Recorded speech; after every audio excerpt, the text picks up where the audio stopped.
Let's generate Wi-Fi passwords in this format.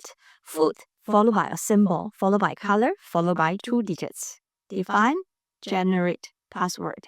I can have a list of foods, a list of symbols, a list of colors. We are going to randomly select from this list. So before the function, we need to import random. Food equal to random.choice from foods. Symbol equal to random.choice from symbols. Color, random.choice colors.